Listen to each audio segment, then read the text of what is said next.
नमस्कार। मैं दिल्ली से गुलशन पहुंचा फाइट फॉर जुडिशल रिफॉर्म से। जैसा कि आप जानते हैं कि पिछले 11 वर्षों से हमारी कोशिश हो रही है कि हम देश की सभी अदालतों के अंदर ऑडियो वीडियो रिकॉर्डिंग होनी चाहिए, ट्रांसपेरेंसी या अकाउंटेबिलिटी बढ़ेगी उससे, और हम चाहते हैं कि उसकी एक वीडियो फाइल वादी और प्रतिवादी दोनों को उनको मांगने पर मिलनी भी चाहिए। इसके लिए मैं सुप्रीम कोर्ट में आया हुआ था। हमारे साथ एडवोकेट श्री अमित कुमार पांडे मेरा नाम है और मैं जो है वही इसी बिंदु पर हम भी चर्चा करना चाहते हैं कि न्याय जो है न्याय सुलभ होना चाहिए और न्याय सुगम होना चाहिए। और ये प्रक्रिया काफ़ी ये जो सिस्टम है हमारा सुप्रीम कोर्ट काफ़ी बार कहता है, हाई कोर्ट काफ़ी बार कहता है कि त्वरित न्याय हो, लेकिन इतनी पेंडेंसी है हाई कोर्टों में, डिस्ट्रिक्ट कोर्टों में इतनी ज़्यादा पेंडेंसी है कि उसकी पेंडेंसी फाइल टेकअप नहीं हो पा रही है, जिस कारण से न्याय नहीं मिल पा रहा है।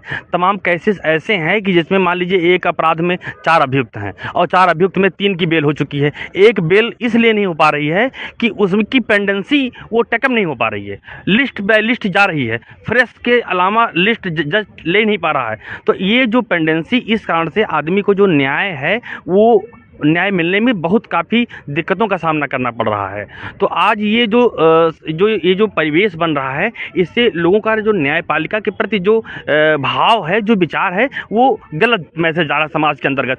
हमसे भी पूछा जा रहा है कि वकील साहब 4 मुलजिम थे, 3 की बेल हो चुकी है, आखिर एक की बेल, सेम रोल है, सेम केस है, सेम अपराध है, आखिर क्यों नहीं हो रहा है? इसका जवाब मेरे पास कुछ नहीं है। अब इससे समाज में संदेश किया जा रहा है। तो न्यायपालिका से इस संबंध में न्यायपालिका को भी इस बिंदु पर सोचना चाहिए कि न्याय कैसे हम करें कि जो समाज में न्याय होना ही काफ़ी नहीं है, समाज में न्याय दिखना चाहिए कि न्याय हो रहा है। जैसे कि अभी आपने बताया कि आप लखनऊ से, मेरे ख्याल से शायद अभी बताया आपने कि हम ये, जैसे अब मान लीजिए आप लखनऊ में हैं, हमारी डिमांड है कि कोर्ट के अंदर ऑडियो वीडियो रिकॉर्डिंग होनी चाहिए। अगर आज कोर्ट के अंदर ऑडियो वीडियो रिकॉर्डिंग होती तो जितना मैं समझता हूँ कि आपके पास अगर उसकी फ़ाइल होती तो मैं उस फाइल को देख के समझ आता कि हमारे वकील साहब ने कितने एफर्ट्स किए, कितनी जान लगाई है।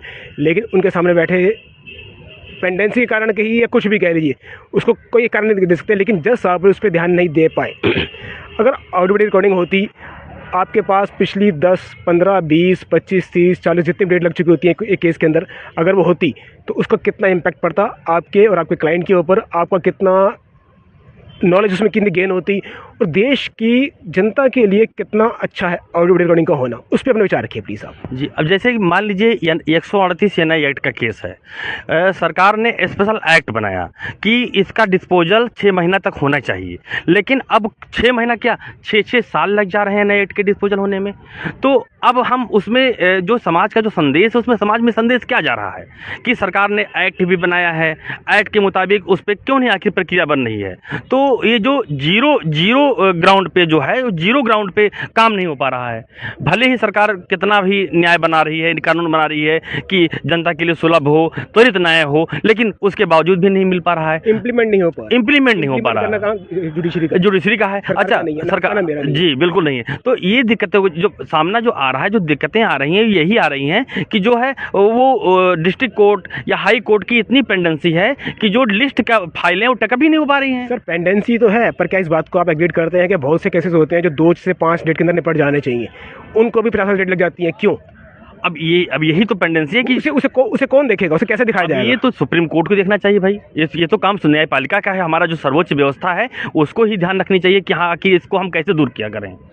सर वो नहीं कर रही है। पारदर्शिता दिखाने के लिए हमारी कोशिश हो रही है कि आफ्टर ऑल देश में उसमें कैमरा लगा पड़ेगा तो कोई एक लाइन है, जैसे आपने भी एक केस का जिक्र किया, उस केस के अंदर 50 डेट लग चुकी है, तो 50 डेट उसमें लगी क्यों? आज उसमें जो ऑर्डर के एक लाइन लिखी होती है, उस ऑर्डर के हिसाब से जज करना बहुत मुश्किल है कि इसको इतनी पेंडेंसी क्यों बढ़ी है। लेकिन अगर रिकॉर्डिंग हो रही होगी तो पता चलेगा एक केस के अंदर आपने कुल टोटल कितना समय दिया और उस समय का आपको क्या आउटपुट मिला। डिजिटल के युग के अंदर कम से कम रिकॉर्डिंग्स होनी चाहिए। हाँ बिल्कुल होनी चाहिए। अब हम भी जैसे हाई कोर्ट में हैं तो हाई कोर्ट में हम क्या जवाब दे दें? एक केस में, एक अपराध में, सेम रोल में अगर 4 मुलजिम है, 3 की बेल हो गई, एक जेल काट रहा है, तो उसको हम क्या जवाब दे दें? अब वो डेट देख रहा है केवल, अरे वकील साहब आप तो डेट ही आ रहा है, आप हमारा कुछ हो ही नहीं रहा है। अब हमारे पास अगर वो रिकॉर्डिंग हो तो कम से कम हम क्लाइंट को दे सकते हैं कि हाँ आपको ये नहीं हो रहा है, या आपका नंबर आता है या आता है नहीं आता है, हमने अपना प्रयास किया, तो ये भी नहीं आ रहा है।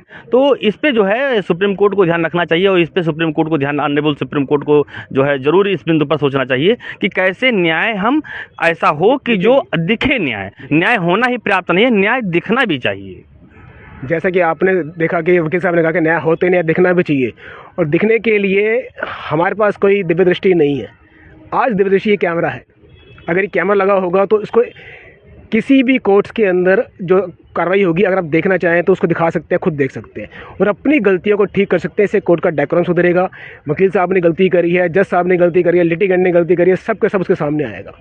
अगर आपको लगता है कि हमारा ये चैनल आपकी आवाज़ को पहुँचा रहा है और इस रिफॉर्म के लिए गहरी बहस भी कर रहा है, तो आपसे गुजारिश है कि इस चैनल को सब्सक्राइब करके लाइक कर दीजिए, शेयर कर दीजिए, जिससे कि आपकी आवाज़, हमारी आवाज़ इस कोर्ट के अंदर बैठे हुए जज के डिनर टेबल पर जब बैठे होइए, खाना खा रहे हो, तो उसको रिकॉर्डिंग देखें और सोचें कि अब उन्हें कल के अपने कोर्ट के अंदर ऑडियो एडिटिंग करवाने के लिए सोचना ही विचारना चाहिए। धन्यवाद आपका।